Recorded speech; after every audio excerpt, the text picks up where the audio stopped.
The sand-colored moon of Ord Cantrell hung in the viewport like a disappointing dessert. Nira Voss gazed at it with the practiced disdain of someone who'd seen far too many backwater worlds to be impressed by yet another. She adjusted the worn leather holster on her hip, feeling the reassuring weight of her modified DL-44 blaster, a relic from a war most people were trying to forget.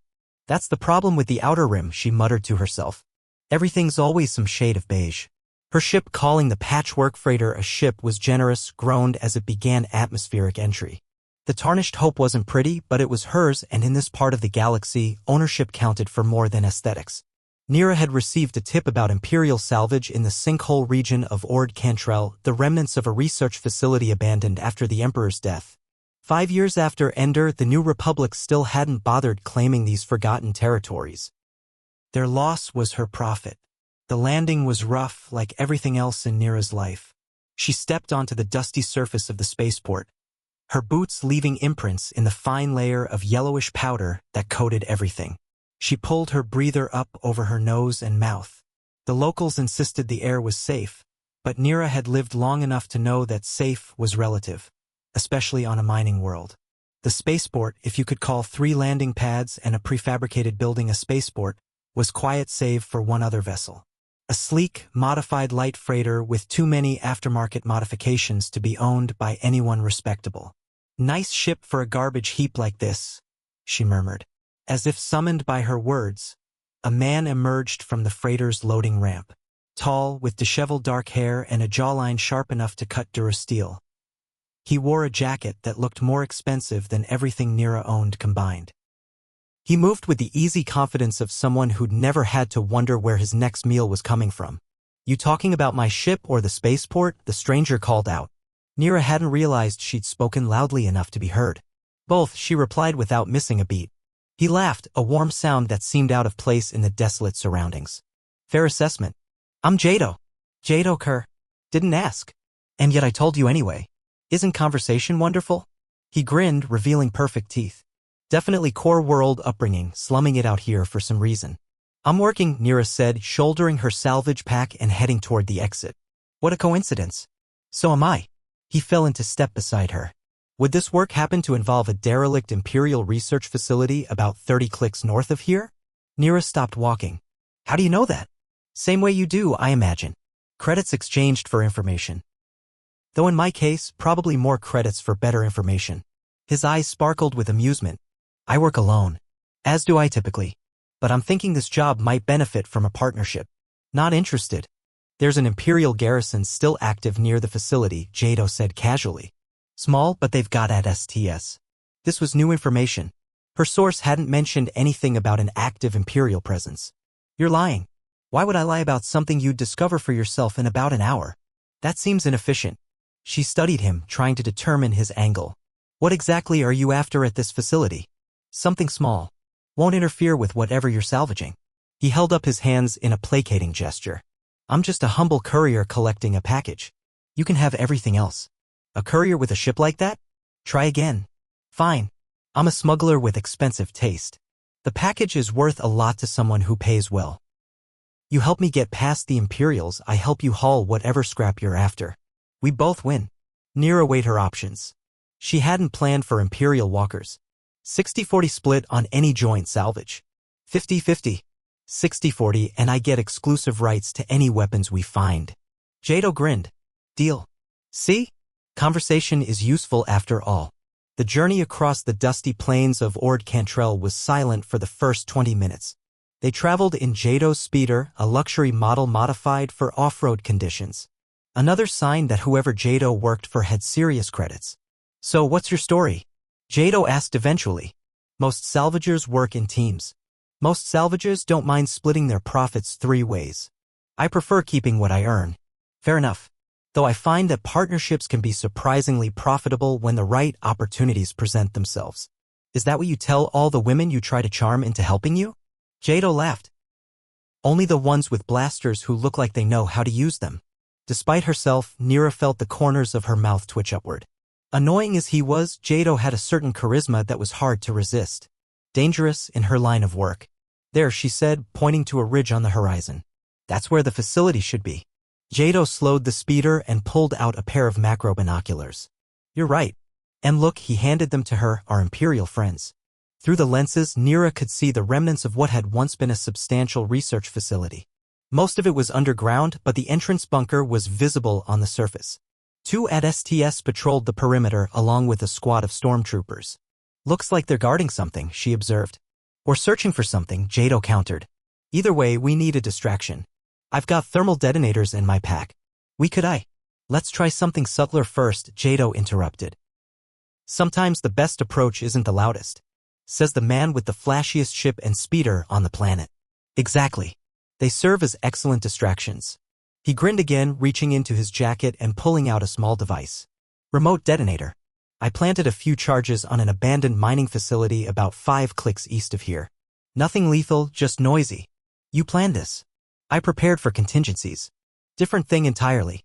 With a press of a button, a distant rumble echoed across the landscape. The AT-STs immediately turned toward the sound, and after a brief communication, one of them departed along with half the stormtroopers. Now we wait, Jado said, settling back in his seat. 10 minutes later, they were at the edge of the facility. The remaining AT-ST was investigating another section of the perimeter, leaving their approach temporarily clear.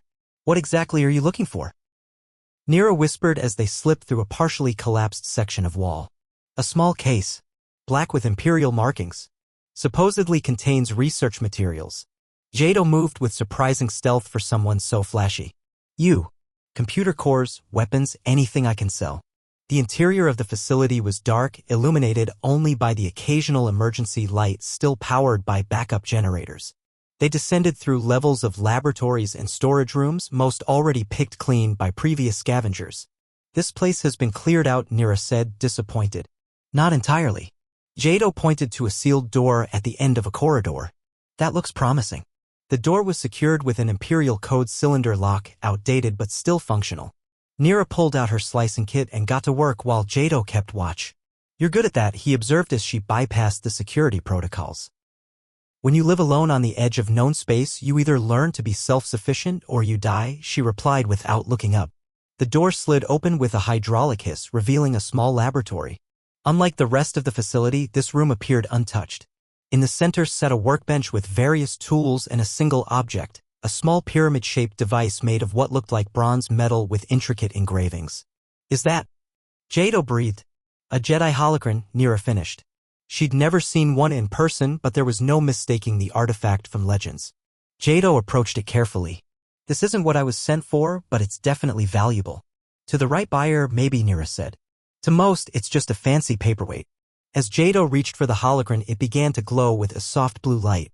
The engravings illuminated one by one, creating patterns that shifted across its surface. It's responding to you, Nira observed, surprised. Not to me, Jado said, stepping back. To you. Before Nira could respond, the sound of boots echoed from the corridor. Stormtroopers. Time to go, Jado said, grabbing the holocron and shoving it into Nira's hands. Take this. I'll find what I came for. Button. Trust me. He winked. I'm good at escapes. Against her better judgment, Nira tucked the holocron into her pack and pressed herself against the wall beside the door, blaster drawn. The footsteps grew louder. Part 2, Echoes of the Force. 3 stormtroopers entered the laboratory, weapons raised. Before they could react, Jado appeared from behind a console, firing stun blasts from a concealed weapon. 2 troopers dropped immediately. The third managed to turn before Nira's shot caught him squarely in the chest plate. Nice shot, Jado said, already moving to the next room. You too. Nira couldn't help but be impressed. For someone who presented himself as a charming rogue, Jado handled himself like a professional. In the adjacent room, they found what Jado had been searching for. A black case with Imperial markings, secured in a sealed cabinet. What's actually in there? Nira asked as Jado worked on the lock. Honestly, I don't know. Client confidentiality and all that. So you're carrying something that could be a bioweapon or worse? And you don't even ask questions? Questions cost extra, Jado replied, finally opening the cabinet. And I've found ignorance is often safer than knowledge in this business. An alarm suddenly blared throughout the facility. Red emergency lights flashed, bathing everything in a crimson glow. Time to run, Jado said, tucking the case under his arm. They raced back through the facility, encountering sporadic resistance from stormtroopers rushing to secure the breach. Working together, they made short work of their opponents, Nira's precision marksmanship complementing Jado's quick reflexes. As they emerged onto the surface, the remaining AT-ST spotted them. The massive walker pivoted, its weapons systems locking onto their position. "This way," Jado shouted, pulling Nira toward a narrow ravine the walker wouldn't be able to navigate. They sprinted across open ground, blaster fire from the AT-ST throwing up dirt around them. Just as they reached the safety of the ravine, a blast hit nearby, sending them both tumbling down the embankment. "You okay?" Jado asked, helping Nira to her feet. "I've had worse dates," she quipped, wincing at a cut on her arm. "So this is a date now?" "I'm flattered." "Shut up and run." They followed the ravine back toward where they'd left the speeder, staying out of sight of the Imperial forces now swarming the area.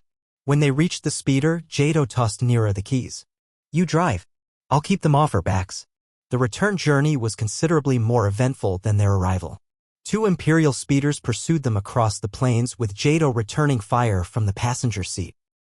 Nira pushed the vehicle to its limits, executing maneuvers that would have been impossible in a less expensive model. "Not bad for a salvager," Jado shouted over the wind. "Not bad for a smuggler," she replied, as Jado's well-placed shot sent one of the pursuing speeders into a spin. When they finally reached the spaceport, both ships were already surrounded by stormtroopers. "Well, this complicates things," Jado muttered. "I've got a backup plan," Nira said, steering toward the edge of the settlement. "There's an old smuggler's cave nearby. We can hide until they give up. The infamous Plan B. I should have known you'd have one." The cave was more of a shallow depression in the rocky terrain, but it provided adequate cover. As night fell on Ord Cantrell, they sat in silence, watching the distant lights of Imperial search parties combing the area. "So, what's your real story?" Nira asked finally. "You're no ordinary smuggler." Jado considered her for a moment. "Former Imperial intelligence. After Endor, I repurposed my skills for private enterprise. A spy turned smuggler. How original," says the woman carrying a Jedi artifact that responds to her presence. Nira's hand instinctively went to her pack where the Holocron rested. "It's just some old tech. Probably recognizes genetic markers or something." "It's a Holocron. They respond to force sensitivity." Jado's tone had lost its playful edge. "Which means you've got some explaining to do too." Nira sighed. She pulled out the Holocron, which immediately began to glow in her hands. "My mother was a guardian at a Jedi temple. Not a Jedi herself, but she worked with them. When Order 66 came down, she managed to escape with me. I was just a baby. And she knew you were force sensitive. She suspected. Kept me hidden all my life. When she died, I decided the best way to stay off the Empire's radar was to become a nobody, just another salvager in the Outer Rim." "Smart." "What's in the case, Jado?" Nira asked, changing the subject. He hesitated before unlatching it to reveal vials of blood samples and data chips. "Research on force sensitivity. Ways to detect it through blood tests. My client wants it destroyed." "Your client is a former Jedi?" "No. Just someone who doesn't want the Empire's remnants finding people like you." Nira studied him. "And the Holocron? Were you going to tell me about that if it hadn't reacted to me?" "Honestly, I didn't know it was there. But now that we have it." He gestured to the glowing object. "Maybe it's time you learned what it contains. I don't want anything to do with the Jedi or the Force. It's brought nothing but trouble to the galaxy. Power isn't good or evil, Nira. It's how it's used," says the ex-Imperial spy. "Exactly my point. I've seen both sides. The Empire, the Rebellion, neither had a monopoly on virtue or vice." The Holocron pulsed as if responding to their conversation. Its light grew stronger, projecting patterns onto the cave wall. "It wants you to open it," Jado said softly. "I don't know how." "I think you do." Nira held the Holocron in both hands, feeling a strange resonance within it. Almost instinctively, she closed her eyes and focused. The object grew warm. When she opened her eyes, a holographic figure stood before them, an older woman in Jedi robes, her expression serene. "Greetings, Seeker," the figure said. "I am Master Terra Sinub. If you have activated this Holocron, you are sensitive to the Force and have questions about your path." Nira stared in wonder. "What is this?" "A Jedi teaching Holocron," Jado whispered. "Extremely rare after the Purge. The hologram continued, "The Force is not simply a power to be wielded or a religion to be followed. It is the energy that connects all living things. Those sensitive to it face a choice, to ignore this connection or to nurture it." "I've been ignoring it my whole life," Nira murmured. "And yet it found you anyway," Jado observed. The hologram of Master Sinew flickered. "The path of the Force is neither light nor dark inherently. It is the intention behind our actions that determines their nature. Even in the darkest times, those with the ability to feel the Force have a responsibility to understand it." Nira closed the holocron with a gesture, and the hologram disappeared. "I don't want this responsibility. Few who are worthy of power actively seek it," Jado said. "That's what makes them worthy." A distant explosion drew their attention. The Imperial search had reached the mining facility where Jado had set his diversion. "They're getting closer," Nira said. "We need to move. We need a new plan. They'll be watching our ships until they find us." Nira looked at the holocron, then at the case of research materials. "What if we gave them what they want? Which is a Force sensitive to experiment on. Or at least someone they think is Force sensitive." Jado raised an eyebrow. "That's an exceptionally bad idea. Hear me out. We use the research materials to fake readings that suggest you're what they're looking for. I deliver you as a prisoner, get access to our ships, then break you out when they're distracted. That's actually not the worst plan I've heard, but extremely risky. Got a better one?" "No," Jado admitted. "But if we're doing this, we need to be convincing." The plan worked almost too well. Nira approached the Imperial checkpoint with Jado in binders, claiming she'd captured the Force-sensitive smuggler they were searching for. The commanding officer, an ambitious young lieutenant eager for promotion, took the bait immediately. What neither Nira nor Jado had anticipated was the arrival of an Imperial shuttle carrying Commander Valen Prax, a remnant Imperial officer with a fanatical interest in the Emperor's research on Force sensitivity. "This is an unexpected prize," Prax said, circling Jado, who stood impassively in the detention area.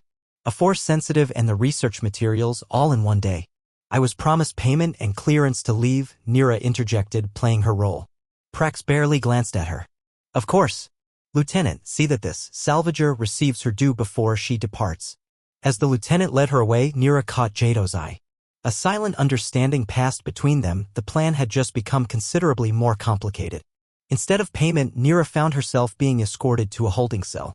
"Wait, this wasn't the deal," she protested as the door slid shut.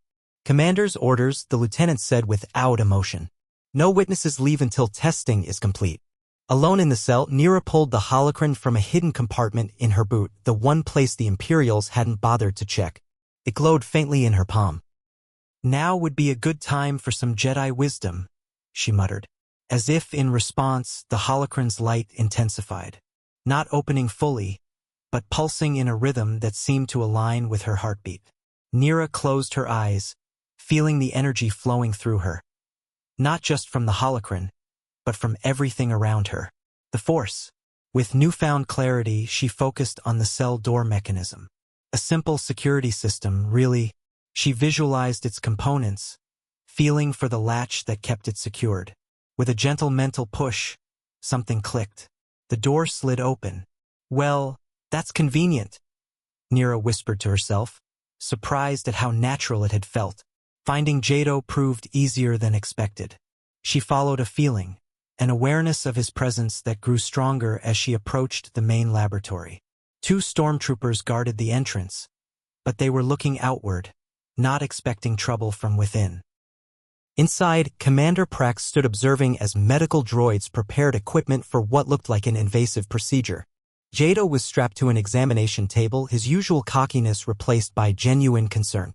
"The blood tests are inconclusive, Commander," a medical officer reported.